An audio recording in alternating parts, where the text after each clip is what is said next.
Hey, I'm Lana Garvin, a licensed therapist, multidimensional guide, and timeline architect. This space is where mental health, energy work, and soul truth come together.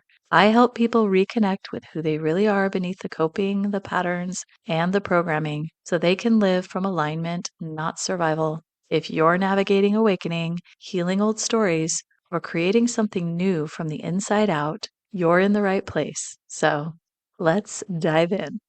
This is the first key, energy. And I'll be honest, for most of my life, I didn't really know what that meant. I thought I did. I'd hear people say things like, protect your energy, or she has such good energy. And I'd nod along, like, yeah, totally. But it wasn't until I started working as a therapist, really working with people, sitting in the depth of their stories day after day, I began to understand it in a way I couldn't ignore. There were sessions where a client would come in, and before they even spoke, I could feel the tension in the room, the anxiety, the grief, that unspoken weight. I would walk out of those sessions, sometimes feeling things that weren't mine: sadness, anger, overwhelm, and at first, I chalked it up to being empathetic, sensitive, and a good therapist. But over time, I realized this wasn't just empathy, this was energy. This was me absorbing and interacting with someone else's emotional field without realizing it. I started asking, what's mine and what isn't?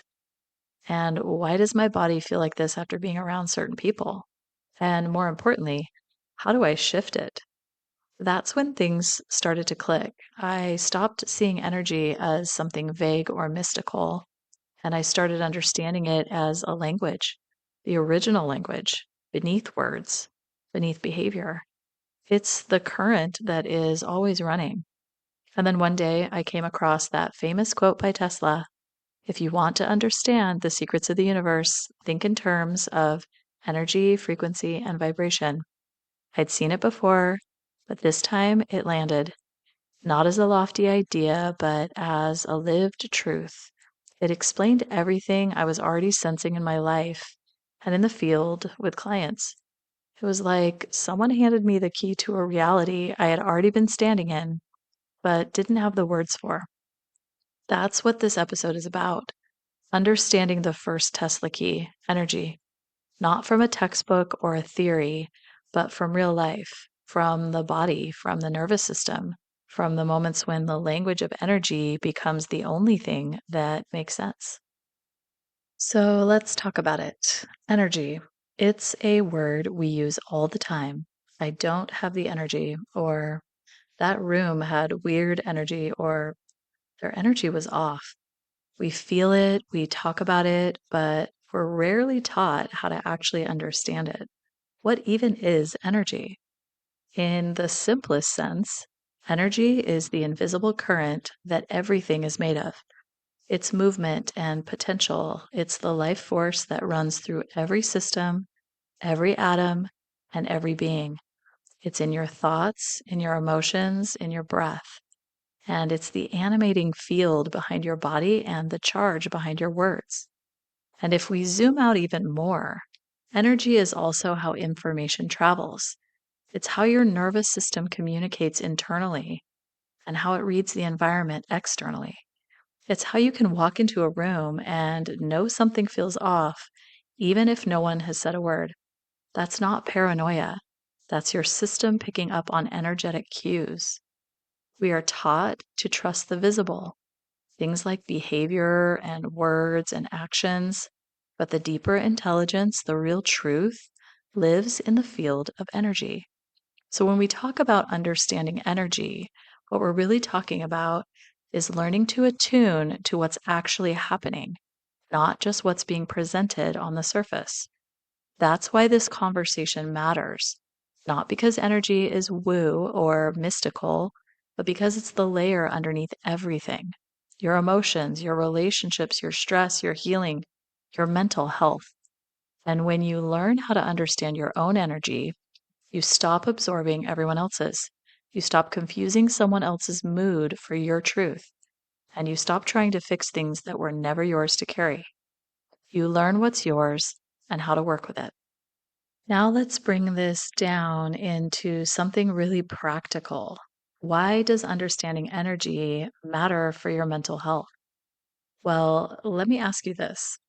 Have you ever felt overwhelmed or anxious or exhausted after being around certain people, even if nothing obviously bad happened? Or maybe you've had days where you wake up feeling heavy and you can't explain why, or you find yourself trying to fix a situation that's not even your responsibility, but you feel pulled into it.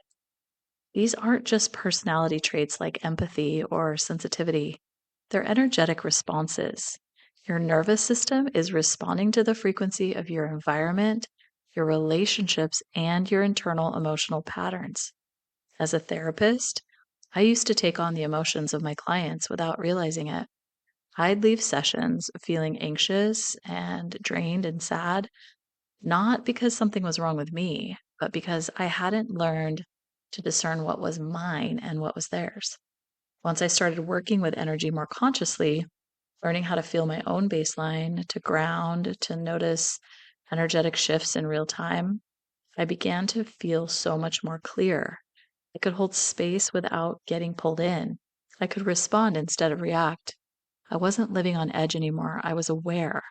This is the missing piece for so many people struggling with anxiety, emotional dysregulation, or burnout. They're not too much. They're just energetically overloaded, and no one ever taught them how to tune in, clear out, or realign.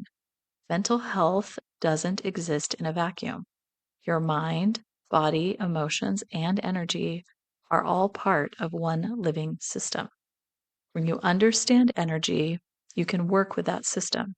You start to realize, oh, this isn't mine, or I'm picking up something that's not aligned with my truth, or even my thoughts are just looping because my energy is scattered. And that kind of awareness, that's a game changer. It turns mental health from something you try to manage into something that you can navigate. So, now that we've talked about why understanding energy matters, let's talk about how you can actually start noticing it in your own life. And no, you don't have to be psychic or super intuitive to do this. You just have to start paying attention. Think about it like learning a new language. At first, you might only catch a few words here and there, but the more you tune in, the clearer the patterns become. So, here's a few ways to start. First, notice how you feel around different people. After a conversation, ask yourself, do I feel more energized or drained? Do I feel more grounded or more anxious? Sometimes the energy of a person is louder than their words. Second, tune into your body's signals. That tight feeling in your chest, the pit in your stomach before walking into a room, the headache that shows up after scrolling for 20 minutes, your body is constantly giving you energetic feedback. We just haven't been taught to listen. Third, track your environment. Are you more clear headed outside than indoors? Do certain kinds of lighting or clutter impact your mood? Environments have frequency and your system responds to them. Even sound and smells and color can shift your state. Fourth, pay attention to your own inner landscape. Do you feel scattered or grounded? Are your thoughts racing or flowing?